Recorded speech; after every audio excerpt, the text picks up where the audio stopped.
Bonjour, voici la première édition du magazine Emploi, une émission que vous retrouverez quotidiennement sur la 5e. L'Emploi, c'est une émission conçue avec vos idées, vos initiatives, vos mouvements d'humeur, sur tout ce qui a trait à l'emploi. Bref, c'est une émission qui est faite avec vous. Vous retrouverez un certain nombre de rubriques, une grande enquête effectuée sur toute la France que nous avons appelée, nous, l'audit, un éditorial de réflexion sur toutes les grandes questions liées à l'emploi, un reportage sur une initiative locale ou individuelle ou collective, pourquoi lui ou pourquoi elle, autrement dit l'histoire d'un recrutement, le portrait d'un métier et bien entendu un invité qui commentera tout au long de cette émission ces différents reportages. Et c'est dans ce lieu, qui j'espère deviendra bientôt familier pour vous, que nous nous retrouverons tous les jours. Tout de suite, je vous propose le sommaire. Audit, qu'avez-vous du mal à trouver? Des chefs d'entreprise de Marseille répondent. Métier, la formation, les débouchés et la vie des techniciens d'essai de réseaux câblés. Action, comment animer un quartier sensible, maintenir une cohésion sociale et faciliter l'insertion de toute une population. Voilà le triple objectif de la régie de quartier de Dunkerque. L'édito ou le conseil, aujourd'hui le conseil, signé Bertrand Lobry sur la pré-retraite. Et notre invité, Martine Clément, bonjour. Bonjour. Vous êtes PDG de la société de Galvano-Plastie Industrielle. Ça veut dire quoi? Ça veut dire que nous faisons des traitements de surface pour protéger des métaux contre la corrosion, les faire glisser, les rendre durs. Alors vous êtes tout à fait dans la partie puisque vous êtes aussi présidente de la Fédération des industries mécaniques et c'est donc au titre de chef d'entreprise que nous avons invité ce matin, aujourd'hui. D'un mot, l'emploi, le chômage pour vous? Il faut que l'industrie soit forte, elle est pleine de ressources. Eh bien, nous allons donc passer à l'audit dont je vous ai parlé tout à l'heure. Nos journalistes sont allés enquêter depuis plusieurs mois dans toute la France, dans toutes les grandes villes de France, dans toutes les régions de France. Et nous avons rencontré toutes les catégories de population française, aussi bien des jeunes que des salariés, que des chefs d'entreprise, que des élus, que des producteurs d'idées. Et nous leur avons posé un certain nombre de questions. Nous les avons réunis par groupe de 15. Et donc aujourd'hui, nous leur avons posé une question très particulière. Qu'avez-vous du mal à trouver? Ce sont des chefs d'entreprise et des responsables marseillais qui répondent. Voici l'audit.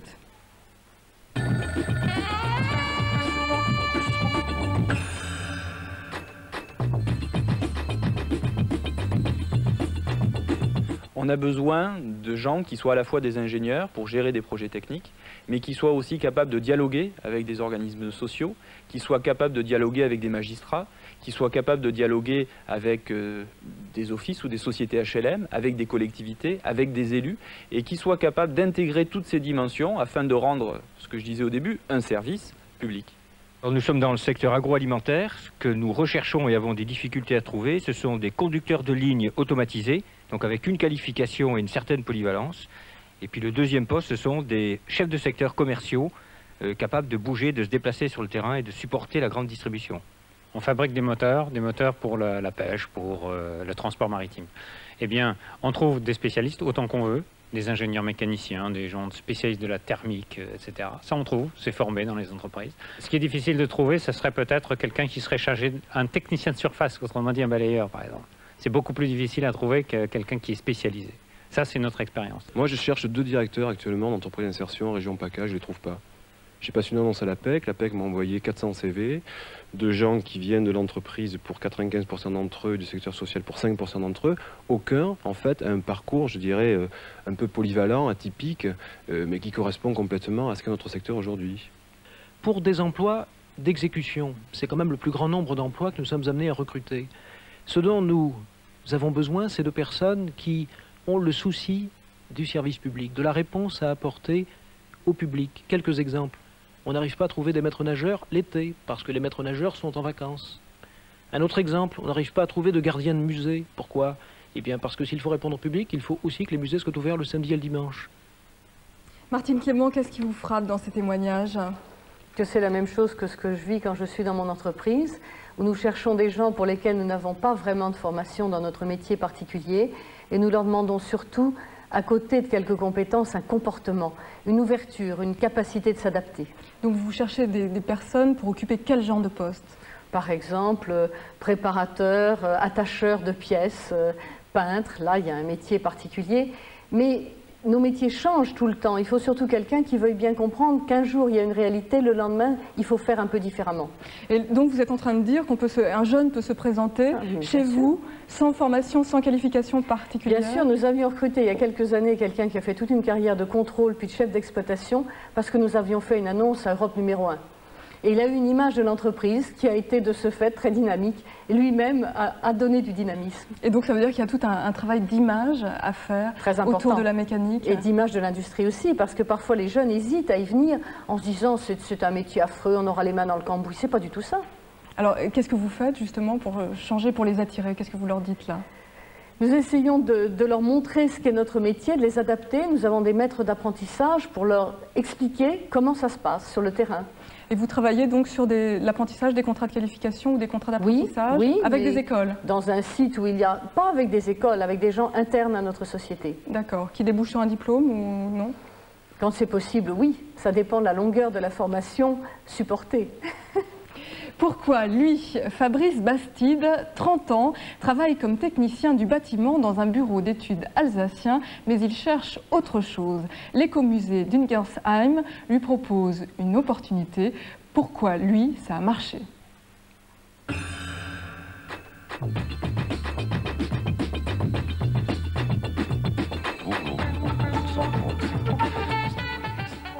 Je n'étais pas demandeur d'emploi, mais je recherchais quand même un autre travail. Est-ce que Michel est parti chercher les pièces là? Oui, il est parti.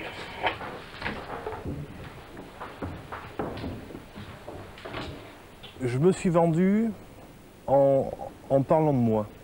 En arrivant ici, je n'avais que des valeurs techniques du bâtiment.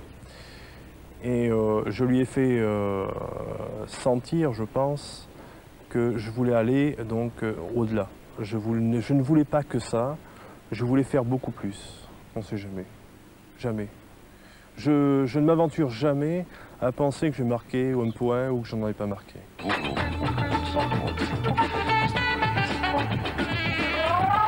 Ce qui m'a séduit chez ce candidat, c'est sa vivacité d'esprit. Qui témoignait d'une grande capacité à intégrer le projet de l'écomusée. Et il y a un impératif chez nous qui est quand même la remise en cause permanente des projets. Ce que les techniciens en général n'aiment pas trop. Les techniciens aiment bien les choses bien carrées, bien posées à l'avance, et après on fait comme on a dit. La perfection est d'un autre monde, mais M. Bastide a témoigné d'un intérêt pour le projet, d'une capacité d'adaptation à ce projet, qui me fait penser que c'est l'homme de la situation pour les années à venir. Étonnant cette aspiration de Fabrice à vouloir revenir aux traditions d'autrefois. Je crois qu'elles sont fondamentales. Nous avons des métiers, nous avons un grand patrimoine en France dans ce domaine qui disparaît peut-être avec certains métiers artisanaux. Nous savons faire des choses que d'autres ne savaient pas faire et que nous ne transmettons plus tout à fait. Et vous, ça n'est pas dans l'industrie, mais dans l'artisanat, c'est très vrai. D'accord. Il y a un savoir-faire quand même dans la mécanique? Tout à fait, tout à fait. Dans notre métier particulier, il y a des tours de main. Ça existe encore, même dans des métiers très évolués. Et qui se transmet? Qui se transmettent, oui. On l'apprend aux voisins, on lui montre comment on fait. En matière de peinture, vous savez, pour les avions, par exemple, ça se fait au pistolet. Il faut savoir faire le geste qui va bien. Et personne ne vous dira si vous allez mettre l'épaisseur de peinture qui correspond ou non. Il faut le sentir. Donc on a une initiative. On peut faire des choses, on peut être créatif. Est-ce qu'il y a des écomusées de la mécanique?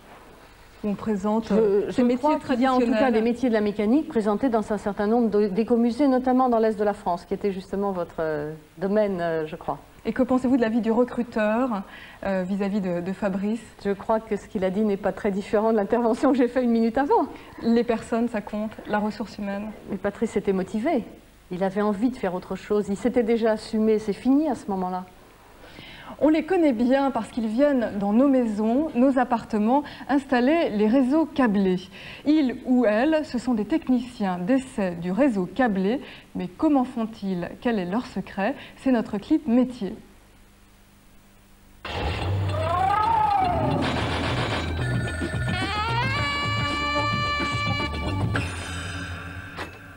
Quand je dis je travaille pour la télé par cas, on me dit souvent oh, travaille pour la télé, je les arrête tout de suite, je fais non, non, je passe pas à la télé, je suis pas dans les studios, je travaille bien dans les immeubles, tout ça.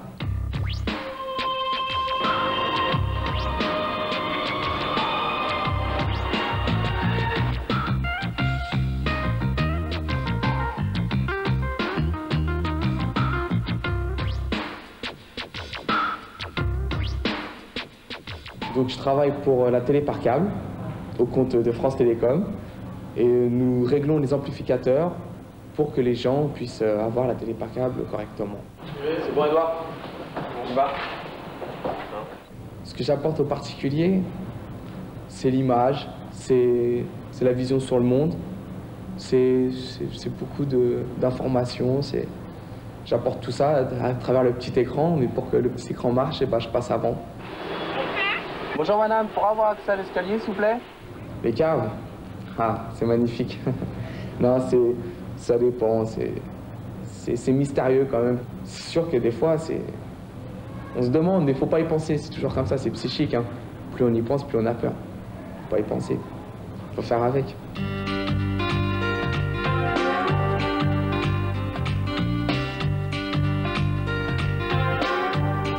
Mon avenir, il se fera avec la technique. Là, c'est la télé par câble. Une fois que tout sera câblé, évidemment, ce sera fini. Il n'y aura qu'un service de maintenance.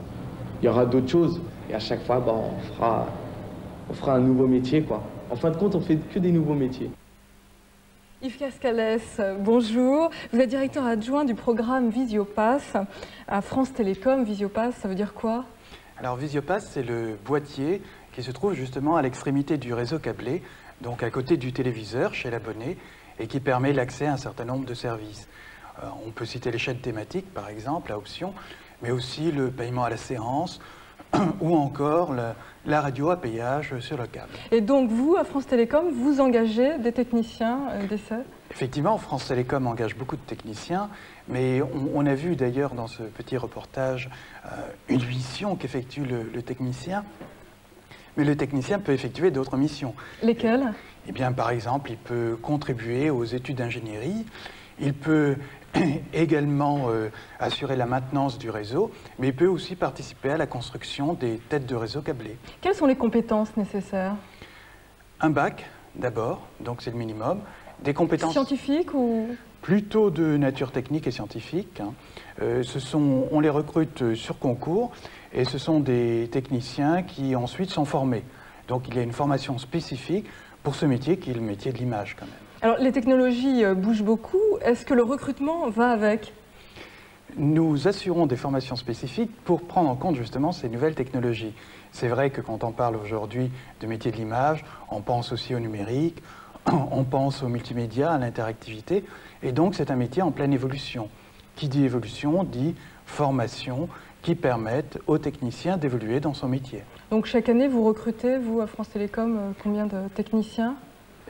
Un certain nombre, en tout cas beaucoup, et ce sont des gens qui effectivement sont heureux d'intégrer France Télécom, qui est une grande maison, et qui participent donc à la mise en place de la société de l'information. Alors, est-ce qu'il y a de l'engouement sur ce métier? Est-ce qu'il y a une envie, il y a une vocation?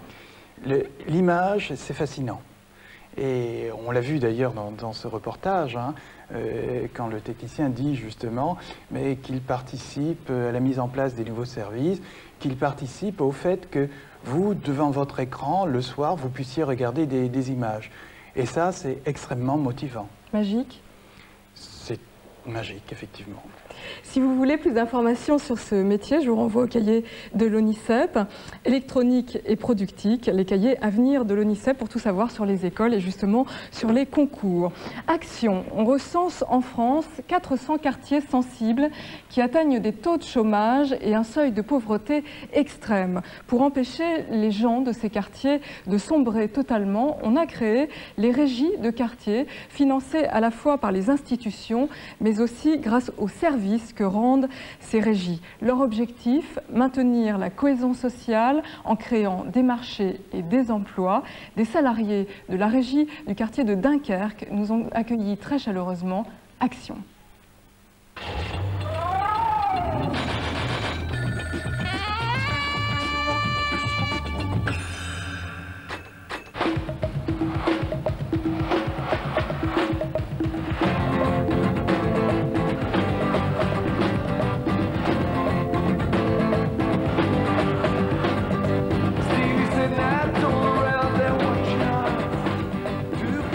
Vous savez qu'on est à 70% de chômage dans notre quartier. Hein. Alors, s'il y a plus qu'il y aura du travail qui va se développer pour la régie, plus qu'il y aura moins de chômage qu'il y aura. Je n'avais pas trouvé de travail ailleurs.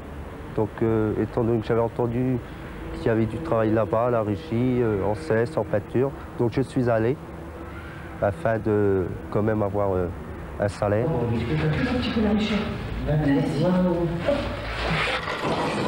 La régie de quartier de Dunkerque, elle emploie 117 salariés. Avant, au départ, en 89, elle s'occupait de petits chantiers, maintenant ça s'agrandit. Elle s'occupe de l'atelier d'une rénovation du mobilier scolaire et des chantiers, des petits chantiers extérieurs. Quand je me présente devant un patron pour un travail, que je dis voilà, je suis là pour demander si vous n'avez pas du boulot pour moi, qui me demande qu'est-ce que je fais quand je dis que je travaille pour la régie, que je fais un CES, ils ne sont pas surpris. Parce que maintenant, tous les jeunes, ils ont que ça. Alors pour eux, ils voient qu'on s'accroche, on essaye d'avoir quelque chose. Et pour eux, c'est pas une honte.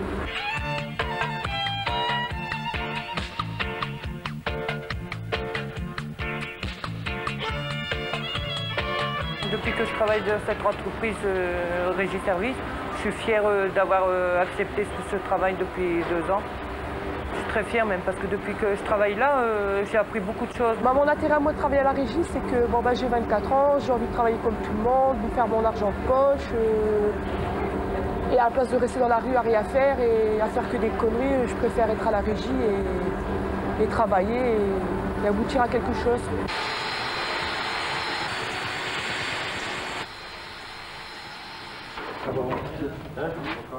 Si jamais je trouverais vraiment une place chez un artisan, donc je partirais chez l'artisan.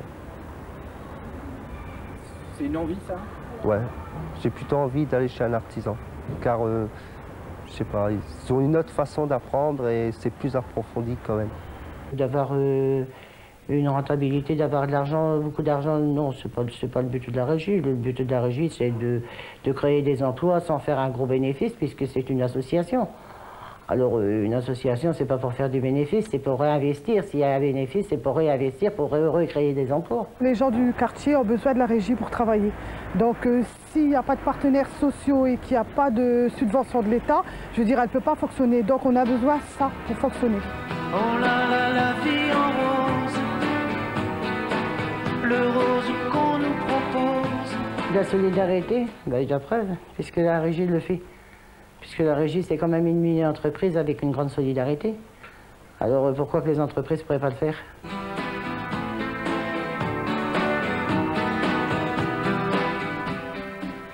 Martine Clément, maintenir la dignité des personnes, ça vous semble capital? Absolument, je crois que c'est très bien ce qui est fait là. J'ai vu des exemples du même genre dans la région de Nantes d'ailleurs. Et je crois qu'en dans le fond, ils se préoccupent de reprendre ou de découvrir le rythme du travail. Puis quand on travaille, on échange avec les autres, si on n'est pas tout seul, c'est très important. Et que pensez-vous de cette réflexion de cette salariée à la fin qui dit est-ce que finalement l'entreprise ne pourrait pas prendre ce rôle, l'entreprise citoyenne? Ah, elle m'a surpris là, parce que je voyais plutôt cette régie comme une pépinière et un lieu de passage qui acheminait vers l'entreprise. Ce qui est le cas, puisqu'on a une jeune mais femme l'entreprise, elle ne peut pas tout faire. Il faut qu'elle produise des résultats.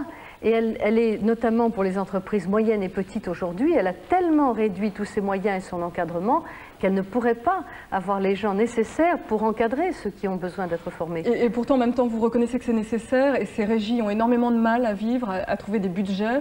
Elles font appel aux collectivités locales et c'est un petit peu un appel qu'elle vous faisait là. Bien sûr, mais l'appel, c'est que nous sachions, nous, que ces régies existent, qu'on y forme des gens qui ont le désir de travailler, ce qui est déjà très important, et que nous adressions à elles. Vous engageriez des jeunes sortant de cette régie? Qui correspondent à ce que nous avons besoin, enfin ce dont nous avons besoin comme formation, oui, bien sûr.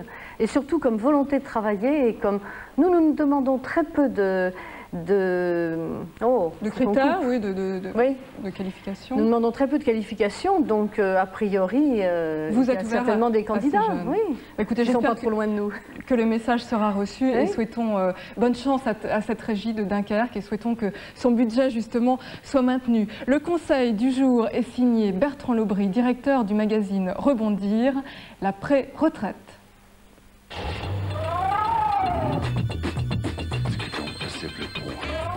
On vous propose de partir en pré-retraite. Voici quelques indications pour vous aider à prendre votre décision. Aujourd'hui, les entreprises ont pris la fâcheuse habitude, lorsqu'elles ont des difficultés économiques, de se séparer en premier de leurs salariés les plus âgés. Alors, c'est pour leur éviter des conditions de licenciement trop brutales qu'on a inventé la pré-retraite. Pour partir en pré-retraite, il faut remplir 3 conditions.